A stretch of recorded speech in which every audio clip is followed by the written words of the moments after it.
ठीक 16 दिन पहले आगरा के जिस इंजीनियर ने अमेरिका में शादी रचाई, उसकी मौत की खबर आ गई। दरअसल आगरा के इंजीनियर गोविंद दासौर की अमेरिका में हत्या कर दी जाती है। घटना का जो वीडियो होता है वो आज सामने आता है, जिसमें दिख रहा है गोविंद दासौर पिकअप ड्राइवर से कुछ कह रहा है। इतने में पिकअप ड्राइवर उसको एक के बाद एक 3 गोली मार देता है। अमेरिका में जिस व्यक्ति ने यह वीडियो बनाया, अगले ही दिन उसकी भी हत्या कर दी जाती है। आगरा के सदर थाना क्षेत्र के हिमाचल कॉलोनी में रहने वाले पवन कुमार दासौर के इकलौते बेटे गोविंद दासौर की हत्या 16 जुलाई को अमेरिका के इंडियाना में कर दी जाती है। मर्डर का वीडियो अब सामने आया है। वीडियो में दिख रहा है कि गेविन अपनी होंडा कार से उतरता है, उसके हाथ में पिस्टल है। जैसे ही वह सफेद रंग की पिकअप कार के पास पहुंचता है तो पिस्टल अपने उल्टे हाथ में पकड़ लेता है। सीधे हाथ से वो पिकअप में घूंसा मारता है। वो गुस्से में पिकअप चालक से कुछ कहता है, उसका पिस्टल वाला हाथ नीचे ही रहता है। इतने में ही अंदर से पिकअप ड्राइवर उसके सिर में 3 गोली मार देता है। गोविंद वहीं पर गिर पड़ता है। गोविंद के पिता पवन कुमार ने मीडिया को बताया कि ये वीडियो घटना स्थल पर मौजूद एक कार चालक ने अंदर से बनाया था। उसका नाम रॉन जी है। रॉन जी ने ये वीडियो अपने फेसबुक पर शेयर किया था। अब पता चला है कि वीडियो शेयर करने वाले रॉन जी की भी अगले दिन अमेरिका में गोली मारकर हत्या कर दी जाती है। गोविंद की हत्या के मामले में अमेरिका पुलिस द्वारा कार्रवाई न करने से पिता पवन दासौर काफी आहत हैं। वह एक ही बात बोल रहे हैं कि उन्हें न्याय चाहिए। पुलिस ने आरोपी को सिर्फ आत्मरक्षा में गोली चलाने का दावा करने पर छोड़ दिया, जबकि सच्चाई यह नहीं है।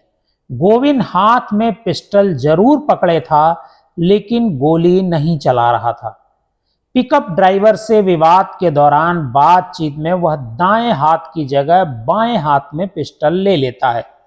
वह बाएं हाथ से गोली नहीं चला सकता था। गलत तरीके से गाड़ी चलाने का वह विरोध कर रहा था। इसी बीच पिकअप में सवार अमेरिकी व्यक्ति ने उसे गोली मार दी। वह अमेरिका में अपने एडवोकेट से राय लेने के बाद केस दर्ज कराने की बात भी कहते हैं। केंद्रीय राज्य मंत्री प्रोफेसर एसपी सिंह बघेल रविवार को पवन दासौर से परिवार के मिलने के लिए उनके घर पहुंचते हैं। पवन ने मीडिया को बताया कि केंद्रीय मंत्री ने उन्हें आश्वासन दिया है कि परिवार के साथ न्याय होगा। पूरे घटनाक्रम को लेकर विदेश मंत्री से बात करने की बात भी उन्होंने कही है।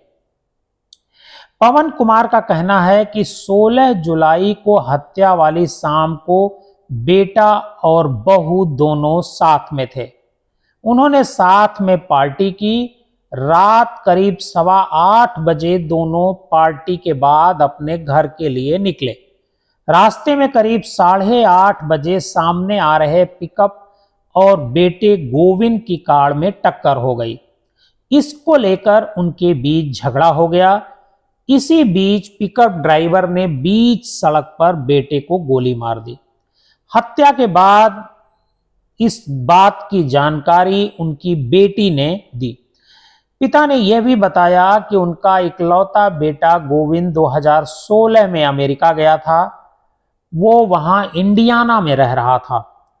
गोविंद ने आगरा के सेंट जॉर्जिस स्कूल से इंटर किया। इसके बाद ग्रेजुएशन और फिर अमेरिका चला गया। बेटा अमेरिका में सेटल होना चाहता था, इसके लिए वहां से उसने डिप्लोमा किया। पवन कुमार की बेटी दीप्सी भी अमेरिका में है। दोनों भाई बहन खुश थे। हम भी खुश थे कि बेटा बेटी सेटल हो गए। लाइफ में सब सही चल रहा था। बेटे ने ट्रांसपोर्ट के बिजनेस में अपना मुकाम हासिल करना शुरू कर दिया था। पवन कुमार ने मीडिया को बताया कि बेटे का ट्रांसपोर्ट का बिजनेस ठीक ठाक चल रहा था। उसने अपना एक ट्रक भी अमेरिका में खरीद लिया था। 2 घर थे और 2 कार भी थी। कई ट्रक उसने किराए पर लिए थे। बेटे का सपना था कि जल्द ही कुछ और ट्रक वह खरीदेगा। पवन कुमार ने बताया कि ऐसा कोई दिन नहीं जाता था जब बेटे से 2 से 3 बार वीडियो कॉल पर बात न होती हो। 16 जुलाई की सुबह उससे बात हुई थी, वो खुश था। मैंने सोचा भी नहीं था कि रात को मनहूस खबर सुनने को मिलेगी। बेटी ने फोन करके बताया कि उसके भाई को गोली मार दी गई है। पहले तो यकीन नहीं हुआ, वो घर पर अकेले थे। उनकी पत्नी भी बेटे के पास अमेरिका में थी। बेटा पिछले साल दिसंबर में घर आया था। इस बार भी दिसंबर में उसके घर आने की प्लानिंग थी। पवन कहते हैं कि 16 दिन पहले ही बेटे ने अमेरिका में शादी की। मेरे वीजा में दिक्कत आई, इसलिए मैं वहां नहीं जा पाया। बहू के आने से हम सब बहुत खुश थे। दिसंबर में मुझे बेटी की शादी करनी थी।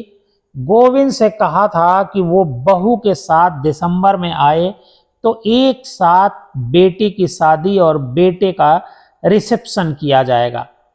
परिवार इसकी तैयारी कर रहा था, मगर बेटे का रिसेप्शन अब सपना रह गया है। देखना होगा कि क्या पवन कुमार के बेटे को न्याय मिल पाएगा अमेरिका में, या फिर जिस तरीके से गोली चलाने वाला दावा कर रहा है कि वो आत्मरक्षा में गोली चलाया और छोड़ दिया गया, ये देखना होगा। आपको हमारी ये कहानी कैसी लगी, हमें कमेंट बॉक्स में जाकर जरूर बताइएगा।